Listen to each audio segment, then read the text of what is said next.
Bonjour, Namaskar.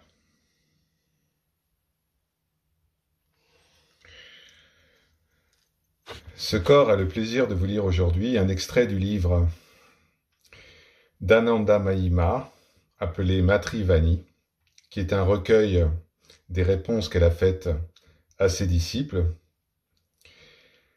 Dans ces échanges, Ananda Mahima se désigne comme la petite fille, et elle désigne ses disciples comme ses parents. Les occupations mondaines et les affaires vont créer du souci. Cela ne peut pas être différent. La seule façon de gérer tout cela est par l'endurance et la persévérance.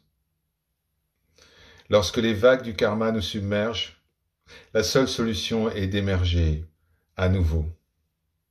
Tous les talents et tout le travail que Dieu nous a confié est destiné à le servir et à rien d'autre. Gardez cela à l'esprit. Comment cette petite fille pourrait-elle quitter ses fidèles, même si ses fidèles la repoussent? Ce petit enfant obstiné va revenir. Le père, le disciple, devra réaliser que cela est la nature de cette petite fille. En fait, toutes les qualités du disciple peuvent être trouvées dans le gourou. Et le gourou va faire en sorte d'utiliser ces qualités. Si l'on se nourrit d'émotions qui aggravent la maladie, cette maladie qui nous fait croire que nous sommes un corps limité dans le temps et l'espace, eh bien, il faudra prendre un médicament. Ce médicament, c'est la pratique et la persévérance. Il est également vrai qu'un changement d'air sera bénéfique. Par changement d'air, on entend la fréquentation des sages. On imagine souvent que ce corps est loin. Il est loin de tous ses disciples, mais en fait, il est très proche. Comment ce corps pourrait-il abandonner qui que ce soit? La question de la distance est seulement présente pour le mental. Dès que le mental se repose, alors la distance s'annule. Quel que soit le travail que vous meniez, faites-le bien. Si vous cultivez l'habitude de bien faire votre travail, alors cela vous servira aussi dans le domaine spirituel. Mais gardez cela en tête. L'action est le Seigneur. Celui qui réalise les actions est le Seigneur. Quoi qu'il se passe, vous devez garder cela en tête. La vérité qui fait que l'illusion se dissout. La vérité doit être faite sienne à chaque instant. Le corps, ce corps, n'est jamais offensé, n'est jamais en colère. Il ne faut donc pas lui demander pardon. C'est inutile. Mais cependant, compte tenu des lois du karma, vous devrez récolter les fruits de vos actions. Mais sachez que ce corps n'éprouve aucune colère. Un jour, et souvent, vous vous êtes dit que ce n'était pas le bon moment, qu'il vous fallait d'abord avoir un emploi stable afin de vous consacrer pleinement à votre quête spirituelle. Bon, vous avez eu votre emploi stable, mais que s'est-il passé pour votre quête spirituelle? Qu'est-elle devenue? Où se cache-t-elle, cette quête spirituelle? Où se dissimule la plante fragile de votre éveil? Dans quelle cave la cachez-vous? Quand est-ce que vous allez commencer à faire un effort pour amener de la lumière dans cette cave obscure? Ne perdez pas de temps. Le jour qui passe ne revient jamais. Un temps précieux est dépensé. Consacrez vos jours au Seigneur. Lorsque vous serez âgé, vous n'aurez plus la force, vous serez trop faible pour vous concentrer sur le nom du Seigneur.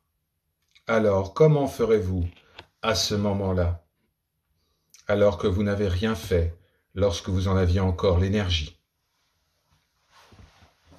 Abandonnez-vous. Je vous en prie, abandonnez-vous au Seigneur.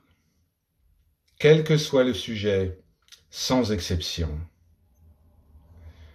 Dites, il peut faire avec moi ce qu'il veut, parce que je ne suis qu'une de ses créatures. Cela devrait être votre attitude. C'est le désir personnel qui est la cause de la souffrance. Pourquoi vous punir et vous rendre dépendant des autres? Est-ce vous qui avez créé votre corps? Celui qui a créé votre corps est absolument libre de faire ce qu'il veut avec ce corps, selon sa volonté. Essayez de faire un pas de côté et de regarder, d'observer avec toute la patience requise.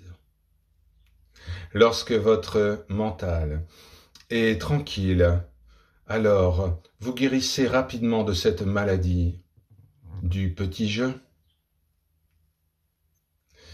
Dans ce monde impermanent qui est maintenu uniquement par sa volonté, quelque chose se passe. Qu'est-ce qui doit être fait à ce sujet? Sachez que c'est toujours sa volonté qui prévaut. Et vivez selon cette idée. Dans votre état actuel, quel qu'il soit, pensez seulement au Seigneur. Qui vient et qui s'en va? Pour ce corps, pour Mataji, il n'y a pas d'aller et de venue. Ce qui existait avant existe toujours. Qu'est-ce que ça peut faire de vivre ou de mourir? Même dans la mort, ce corps continue d'exister. Alors, pourquoi être triste? Qui appartient à qui dans ce monde? Parce qu'il faut consommer le karma, il faut consommer son destin. Chacun doit mener sa vie comme un pèlerinage, jusqu'à son terme. Ce dont vous faites l'expérience, c'est la vie normale. Alors, pourquoi être malheureux? Pourquoi être angoissé?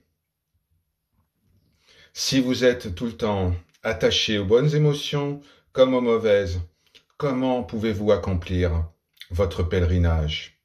Alors, avec une force sans limite et une énergie débridée, on doit se frayer un chemin, vers la révélation du vrai soi. Les voyageurs sur le chemin suprême doivent persévérer pour accomplir ce voyage. La réalisation de soi est à la fois le chemin et le but. C'est la volonté du Seigneur qui prévaut à tout moment.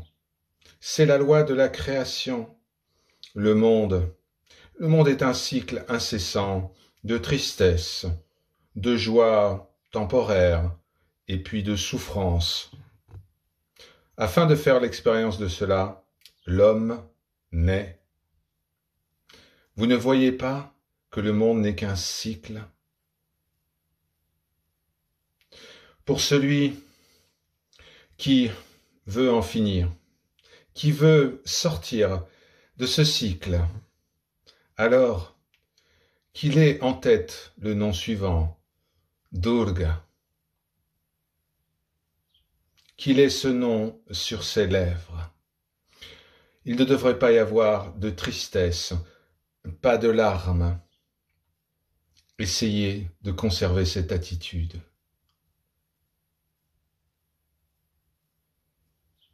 Si vous devez pleurer, alors, je vous en prie, pleurez pour le Seigneur. Béni est celui qui prononce le nom de Dieu lors de son dernier souffle.